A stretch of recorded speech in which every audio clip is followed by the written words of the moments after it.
What is up, takers, and welcome back to this late night edition of Ties Take Today. This is Detroit After Dark Power in Politics, which is a bold new platform focused on authentic conversations, which is at the intersection of culture, community, and influence in Detroit. So during these types of segments, we'll be discussing the vision, mission, and purpose behind the show, including how it spotlights local leaders, change makers, and everyday voices that are shaping the city after hours. That being said, I am super excited to talk to our second guest for this segment.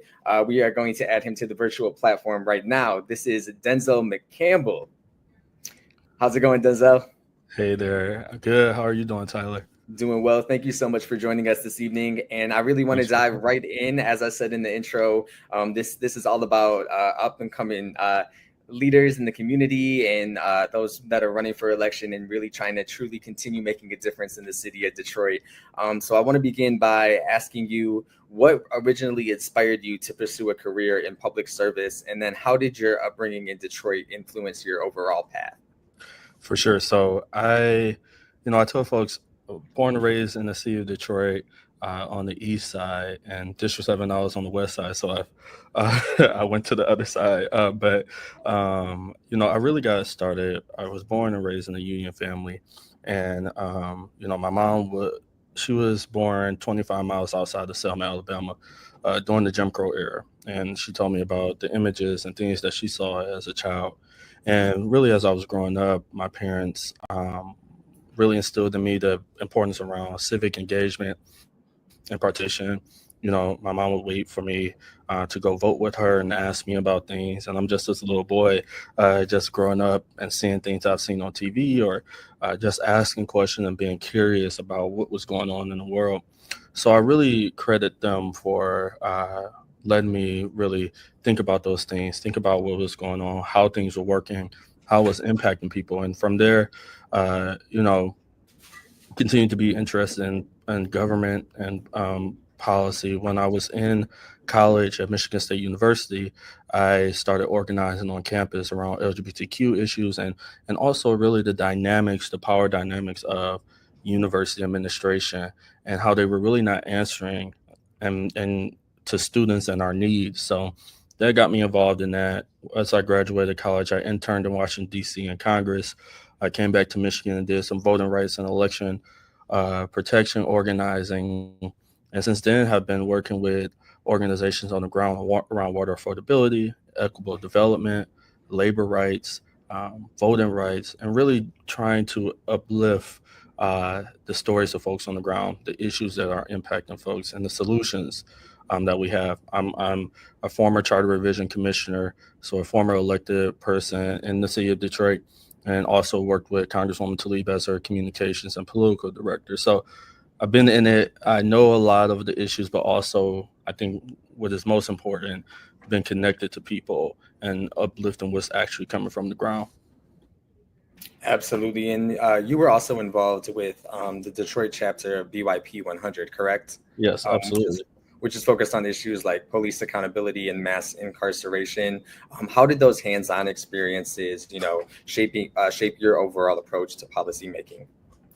Yeah, I think, I was, as you said, a founding member of the Detroit chapter of BYP 100. And what we really, our central policy platform was divesting from, uh, you know, s- really centering just throwing folks in jail and locking them away, right?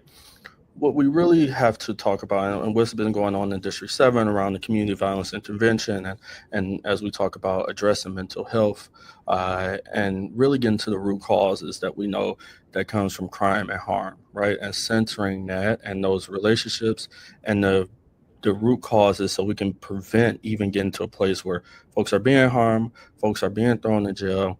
And that's what I really think that a lot of our communities need, because our communities, no matter what has happened, they're being torn apart, whether it's folks that are being harmed, and killed, or folks that are then having to be locked up for that. So for me, and what we have focused on is how do we actually invest in our communities and get folks the resources that they need. And that's what this campaign is centered upon. Absolutely. And for you, was there any particular moment or a conversation rather where that kind of influenced and made you decide that you wanted to run for city council overall? Or what led to Denzel running for city council?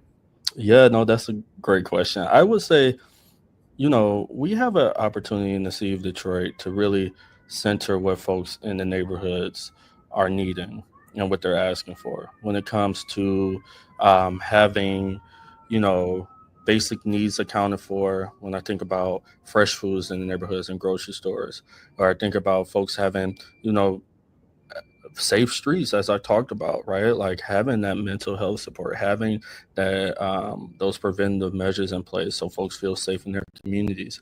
When we think about having workforce development and things for young people to do, and having resources and things for even seniors to do, right? A lot of seniors that I talk to are like, we need home repair dollars so I can stay in my home, and we know that increases the longevity and life of our our seasoned residents. What I'll say, our grandmas, our aunties, right? And that is what really moved me to run for Detroit City Council, because for us to be the thriving city that we all want Detroit to be, we're going to have to pay attention to the neighborhoods. And District 7, we don't touch any part of downtown, midtown, anything like that. We're all neighborhoods. We have a lot of families. We have a lot of kids. And I'm focused on how do we ensure that every generation has those opportunities and can thrive in the city of Detroit. Absolutely. And Denzel, I know you mentioned kind of a little bit about the area that it is included in your district, and we have a graphic of the map that we can show as well. But for those that may be watching that may not be familiar with which neighborhoods and communities are actually in your district, can you kind of explain some of those neighborhoods that are included in your district? And one thing I will tell you, you know, for folks to know, we've gone through redistricting in the city. So that is actually the current District 7. The new District 7 is a little bit different. But I will tell you, like from the graphic that you have, the new District 7 doesn't include the Russell Woods neighborhood, but it goes a little bit further up along Livernois. So some communities and folks, for the folks in District 7 that are watching this, if I forget you, there's a lot of communities and neighborhoods, but from even like Aviation Subdivision and Oakman Boulevard on the east, all the way over to the West Arter Drive, Far West, Castle Rouge area on the west.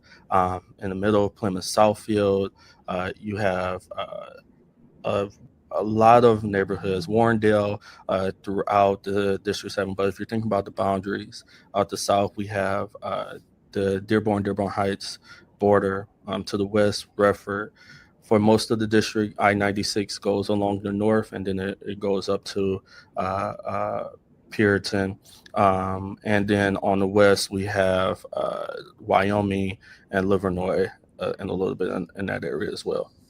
Absolutely. And I want to talk a little bit with you about your thoughts on when it comes to like affordable housing as well as public transportation. Two big issues Yeah. that a lot of areas and demographics can relate to.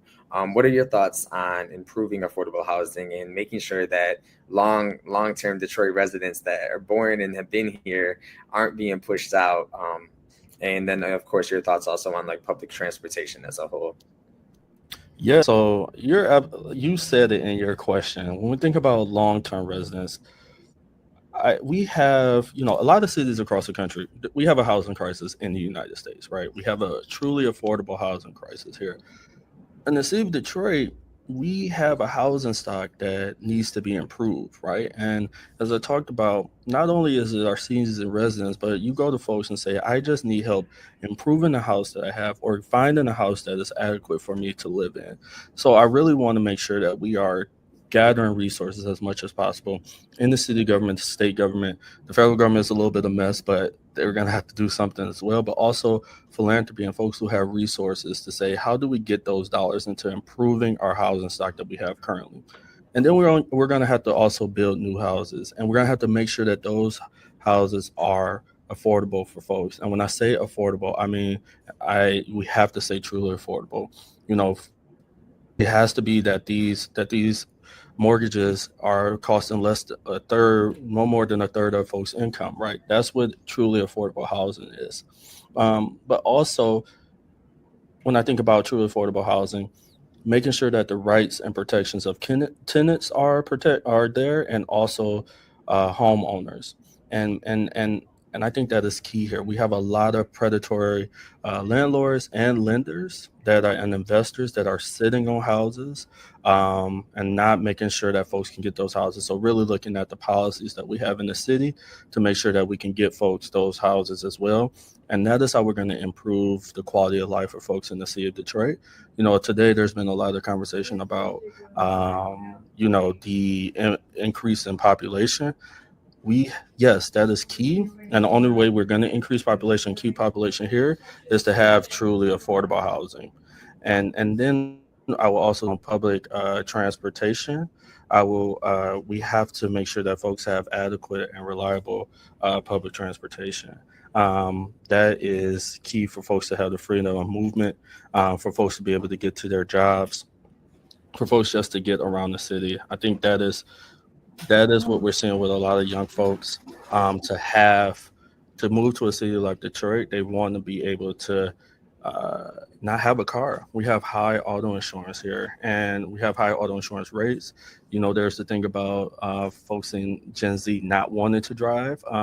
We have to be accommodating to that if we're going to have a city where we're bringing young people in and we're keeping folks here and we're getting folks to the opportunities to have a great quality of life and a livelihood. And then Denzel, my next question for you is: I know a lot of people, just when I'm talking to people in passing or during conversation, there are people out there that may be watching this that may be hesitant, especially to participate in their local elections, whether that's because they feel like some politicians may say things and not be a man or a woman of their word. What advice would you give to somebody out there that may be on the fence of maybe they don't participate in their local elections? I would tell folks, and thank you for that, because we don't talk about local elections a lot. Folks do focus on the presidential, and like I said, there's wild there. I know there's a lot going on, or they may focus on the governor. What I would tell folks is that the municipal government is the government that is touching your life every day, from things such as trash pickup, from things such as the roads that you drive on, the water that is coming out of your faucet. As I talked about public transportation, the buses that you're catching, our public safety, calling the fire department, the health department, right? Those are all things that is funded and taken care of by your municipal government. And when we're talking about the mayor and the city council is the folks who control that budget. So when we're thinking about improving our parks, for having folks to have recreation, a recreation center, having swimming and things like that there, we're going to have a city government that pays attention to that and prioritizes those things. And that's why I'm running for Detroit City Council, to have someone at the council table that has done that work, who has been on the ground engaging with folks on those issues, but also someone who knows deeply and intimately how the city government works and the structure is of that. And Denzel, we talk about mental health. I know you mentioned it previously during our conversation, but we talk a lot about mental health almost with all of our guests here on our platform. And I'm a big mental health advocate. So I'd like to know, is there any particular initiatives that you have, since it is a significant concern? And, overall, how do you plan to work with local organizations and stakeholders to create that comprehensive mental health support system? Yeah, so I think about it in a couple of ways, right? As I talked about being a student at Michigan State University, one thing, my interaction when it comes to the institutions that we have needing to provide that support, is that I remember sitting at the table with university administrators, and I said, we need more resources in our counseling center for folks who are that need mental health needs, that are in crisis, for folks that may be survivors of sexual assault and sexual violence. We need those resources where folks are. We're a university community. We have an obligation. And they told me, Well, we don't have the money for that, because if we put money towards that, we're gonna have to take money from the classroom. And to me, that was a false choice. But you have uh, a university, a world-renowned university with this endowment, billions of dollars, and you're telling me as you go up on my tuition, you are not going to have that support for the well-being, the full well-being of folks. And I bring that view to us as a city government, right? It's not just about physical health. We know mental health is key in folks' well-being. Not only, and I talked about mental health in the context of public safety, but we're talking about for folks to live their day-to-day lives fully. And that is and we have a health system that does not look at mental health in the way that it should. It doesn't look at any type of health as it should. Like, that's why I'm all for universal health care, right? But it does, especially mental health. And what I think about in this way is that we have to make sure that our health department has the resources for it to expand mental health services, that we are increasing those connections, like you said, to organizations that have that support, that long-term support for mental health. In the context of public safety, a lot of the issues that are going on are mental health centered, and police should not be responding to that. The police officers themselves will tell you that they do not want to respond to mental health calls, because that is not the area that they work in. So while I was on the Charter Commission, I pushed forth a program initiative that's similar to like the Cahoots initiative and other programs across the country, that you have mental health professionals respond to those calls that are into 911 or whatever it may be, at the hotline for mental health crisis. So that way you have folks that have the tools, have the training, have the knowledge to give folks the help that they need. And that's what I would be pushing for as well at the city council table. Most definitely. And looking ahead, what is your overarching vision for Detroit? And then how does that vision correlate and relate directly with your district, District 7? Yeah, so I think, I deeply love the city of Detroit. You know, I am a Detroiter through and through. I love District 7. We have a lot of great people in the city. We have a lot of innovators, a lot of entrepreneurs, a lot of folks who care for the community, who care for each other a block to block, house to house. And then my vision takes all that to account for the city of Detroit. One, that we have a connected community of folks, that we know who's on our blocks. We're doing mutual aid and help. And one way that I can play a role in that as a city council person is being present and relatable, and bringing folks together, door knocking and making phone calls, and holding community forums and meetings to say, hey, do you know Miss Jones down the block? Do you know Mr. Williams, the family in your neighborhood? So we're bringing folks together that way, not even political, just fellowship and gathering with folks. I want to be a part of that to help bring those efforts together, but also invest in our communities to have full service grocery stores, to have health clinics, to have pharmacies, to have those third places where folks can gather is key as well. My vision is that we have well-resourced, well maintained, well-kept neighborhoods that are full of opportunities for folks. When we think about workforce development, when we're thinking about partnering with labor to have our young people have multiple routes to have a great livelihood, that we have folks, true public safety, that folks can feel safe in their neighborhoods, and that we have freedom of mobility to get around the city, to get around the metro area, and folks to have all those opportunities and things to do in our neighborhoods and across the city. Absolutely. And I know we have some pictures that we pulled from your social media that we're going to share. But Okay. can you tell us what's next for you and your campaign as we're counting down the days till election? How can people get involved with you? Do you guys have any upcoming campaign events or canvassing opportunities for those that may be looking to get involved? Yeah, and these photos. So just to give a little bit of context to the photos, you know, folks will see that I am someone who's on the ground and connected with organizations and movements that are lifting up these issues, that are connecting with our neighbors, whether it is supporting workers' rights, supporting maternal and infant health, the Mama's Agenda, transportation.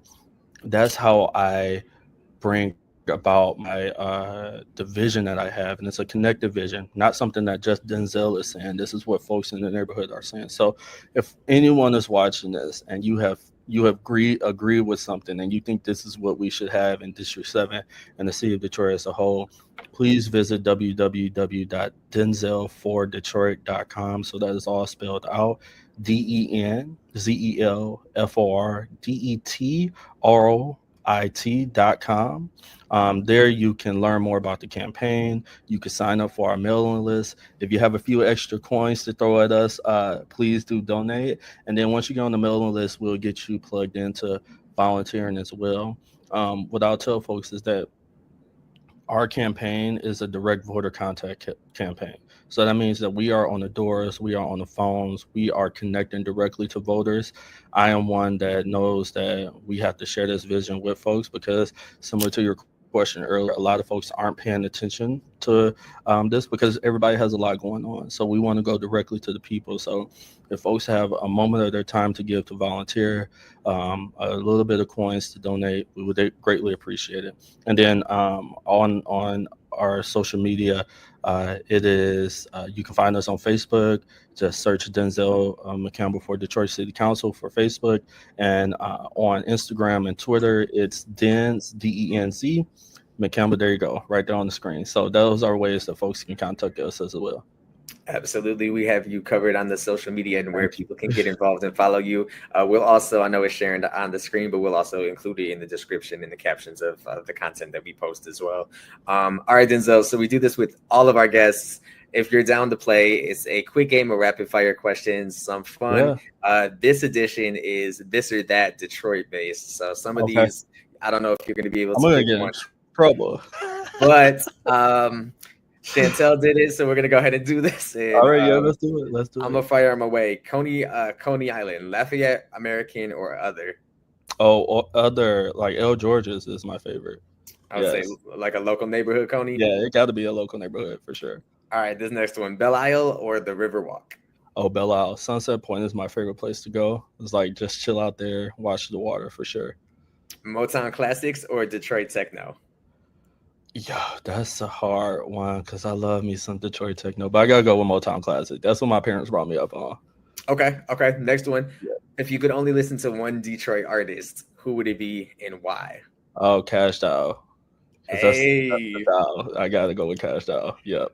for sure. Tigers game at Comerica Park or Pistons match at LCA. Uh, the Tigers game because it's the summer, it's hot, it's like you outside, and but I love a Pistons game. Shout out to the Pistons and their run. For sure. I was gonna say I don't follow sports like that, but definitely like people watching, grab something from the concessions, a nice drink. Yeah. I'm down for any sports game, even though I don't follow sports. So No, it's a time. Eastern Market shopping or downtown Detroit dining. Ooh, it depends. I would look. I can't say this. I gotta choose one. I would say Eastern Market because I just love the vendors and you see something like I love flower day at Eastern Market. So if you're looking for some flowers, you go down to Eastern Market this month for sure on Sundays. For sure. I haven't been during flower days, but I need to be. It's I take that back. I have been. It is really nice. Detroit style pizza or classic square pan pizza. Detroit style. Yes, love a little Some, look. I Go would ahead. just say I know it's this or that, this rapid fire, but I love me some Jess. I love me some buddies. For sure. All right. So summer festivals or winter ice skating at Campus Martius. Summer festivals. Yeah. Okay. Okay. And then last one, Detroit Institute of Arts or a night at the Fox Theater. Now that one is the hard one. Oh, I would go with Fox Theater, but shout out to the DIA too. Like that. Now that's the hardest one. I'm gonna do now that one. Okay, I take that back. I'm gonna say both because you can have a nice little. That's a nice little date night. For sure. The DIA is a nice date too. Yeah. So that I've done that and that went really well for me. So I think date nights at the date days at the DIA and then date Oh nights yeah. at the Fox. There you go. Just do There it you go. all at the same time. All right, Denzel. So I'm gonna throw one last one for you. If you had a walkout song by a Detroit artist, who would it be? Or what song would it be? Oh, that one. That I'm stuck. Okay. So look, I is Sammy Davis Jr. from Detroit? I'll have to double check. But if you heard the Hello Detroit by Sammy Davis Jr., I love that song. And it's just like this flowy, like beautiful song. So that would be my walkout song. Absolutely. And So yeah. for sure, I'll change. I know I'd change your question up, but a song about Detroit would be Hello Detroit. Yeah. hey, no, that's perfect. I think mine would be I I'm gonna just say it. Mine would be I Don't Fuck With You by Big Sean. But nonetheless, I just want to say thank you so much for joining us on this late night edition of Detroit After Dark Power and Politics. Before we get out of here for the evening, let everybody know where to follow you and find you on social media one more time.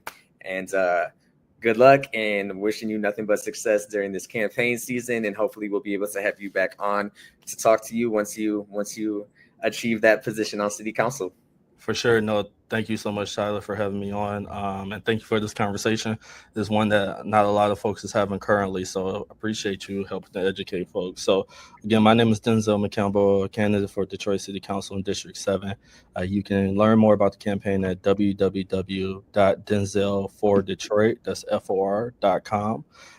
And you can also follow us on Instagram and Facebook and Twitter at Denz McCampbell. There on the screen. Please do, if you heard anything that you like and the vision that we have for the city, sign up to volunteer with us, let your friends and family know, and also if you got some coins, send our way as well. So thank you so much. Absolutely. Again, thank you so much for joining us, Denzel, and good luck on everything. And like I said, thank you again for joining us this evening. Thank you. Absolutely. So those of you that are tuning in, this is Detroit After Dark Power in Politics. We just spoke with Detroit City Council candidate for District 7, Denzel McCampbell. Be sure to keep it locked right here on Ty's Take Today for more power in politics and inspirational and change-making conversations that we're having right here on our platform. Have a great rest of your guys' evening.